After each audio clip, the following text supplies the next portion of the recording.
Hey everyone, hey free spirited warriors, how are you today? So I am here back again for another video to do an update on the last one from the periods and menstrual cups, and I am so thankful for your comments and questions, so I want to address those and go into a little bit more details as to how to use the cup and how to maintain the cup. And another great question that came up was also, what if I'm in a public restroom? What do I do then? So I'm going to answer all those questions here. So let's get started. All right, so let's start with step one, which is going to be the insertion.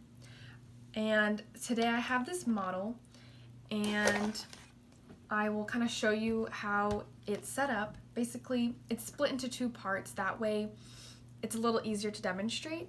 And it shows the female anatomy here. Basically, we have the ovaries here, and the cervix, uterus, and also the vaginal canal, which is going to be really helpful for me to show you how to insert the cup. So let's start with that. And in the last video, we talked about different folding techniques, but we'll go through that again in more depth. So again, I have my demo cup here. So the first one that I personally use is the punch down fold. I'll show you that again here, and I'll insert some instructions and links to that as well, so that you can see this a lot easier. But basically it looks just like that. And on the model here, you'll be inserting it into the vaginal canal as such, and that narrow point helps it get in, and then you release it and it will open just like so and lay and rest, right beneath your cervix. And I'll kind of show you this way, and that way you can kind of see exactly where it would be if you're using a cup. And that's essentially it. The one thing that you want to make sure of is that it's open all the way and that there aren't any creases left.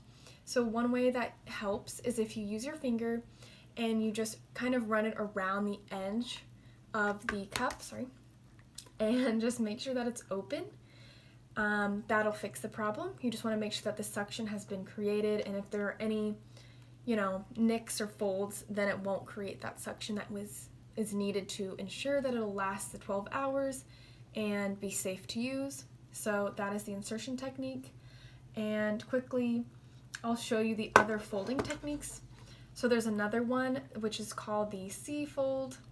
Again, I can show you a picture of that, and that's about how it goes. Then there's also the 7 fold, and I'll show you that. And you fold it in half as so, just to make it a narrower point, easier to insert.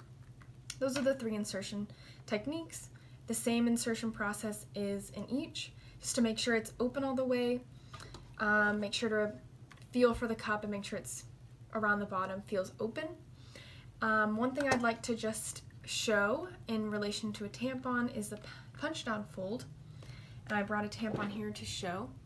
And you can kind of see the diameters are very similar, at least at the edge, at the top of the rim.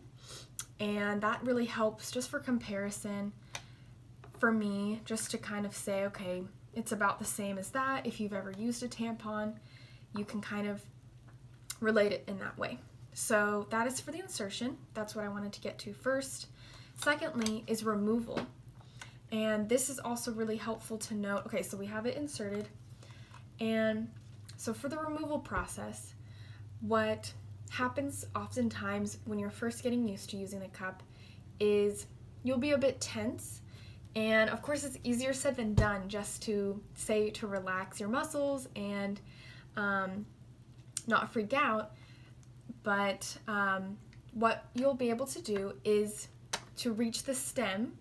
You'll be able to feel it, and the cup can only go as far as up to your cervix.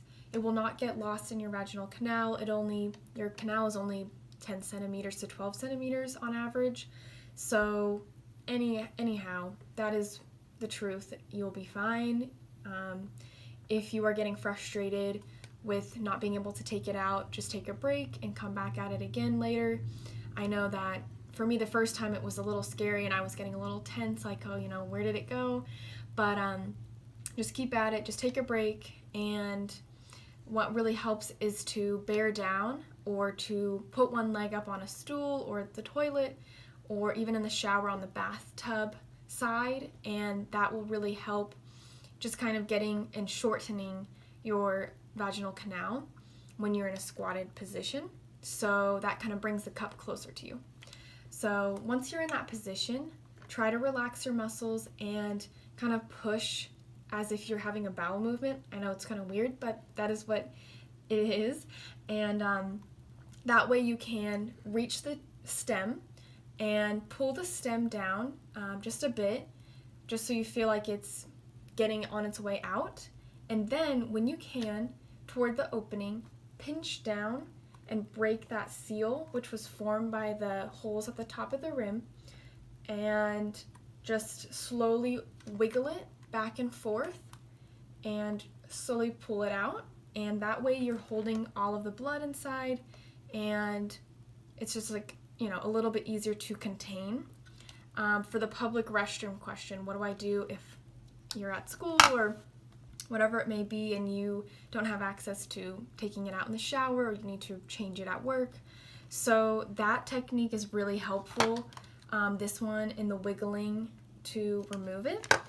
So that's one thing that I would say, is to slowly take it out, and then when you're on the toilet, you can just dump it out right then and use toilet paper to clean it out.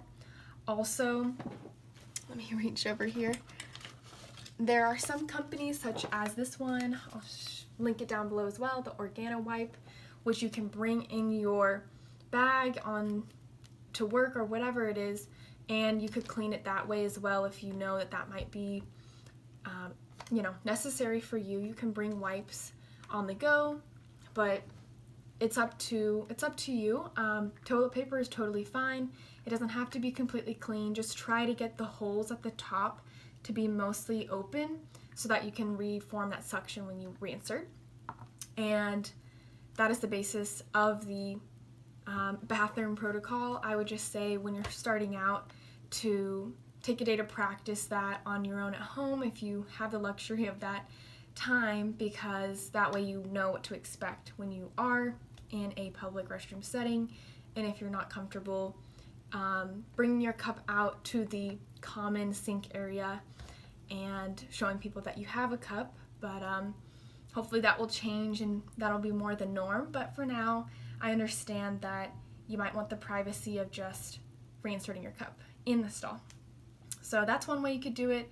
Another way is to bring in a water bottle and just kind of rinse it out and then wipe it with toilet paper or the wipe if you so choose. Again, not necessary. And that is what you can do in the public restroom. Let me know if you have any other questions on that. Just let me know down below. Those are my tips for that. Also, okay, we'll go into maintenance. So maintenance is not too extensive, but it's really important. So the cup is made out of medical grade silicone. One thing is that soaps that are oil based are not recommended, because that will degrade the silicone and start causing like yellowing, discoloration of your cup, and it'll just lead to bacteria able to attach itself a lot easier. So we want to avoid that, and one way that you can do that is after every cycle, you can just simply boil this cup in a pot of water. Just make sure it's covered enough. For 10 minutes is recommended, and I will again link this down below. If you don't feel comfortable putting your cup in a pot on your stove, and perhaps you live in with roommates or in a setting that doesn't allow you to do that comfortably, then another way that you can do, and I sometimes choose to do this because I have roommates, is I get a separate bowl or a separate mug, and I just heat boiling, or like get it very, very hot boiling water into the bowl, and then I can just set the cup in it for about 10 minutes. And that's a great way to do it as well. That works. You could also just microwave it in the mug if you'd like. Perhaps, to each their own. I think that pouring it in the mug does the trick just fine. And just to avoid those oil-based soaps, because it can wear down the silicone. So those are my tips for regular maintenance, there are companies such as Diva Cup that has a wash that you can use, and I believe avoid boiling altogether. However, that does cost money and upkeep, so if, it's again not necessary, as the wipes are also not necessary, but if that's convenient to you, that is also an option. Alright, and other tips, basically just to take your time and practice when you can at home, and definitely do some research. I will link some other videos that I know of and different resources that I have in order to better explain it to you. It's hard for me to explain every single detail, but again, please let me know if any questions arise and I will do my best to answer them.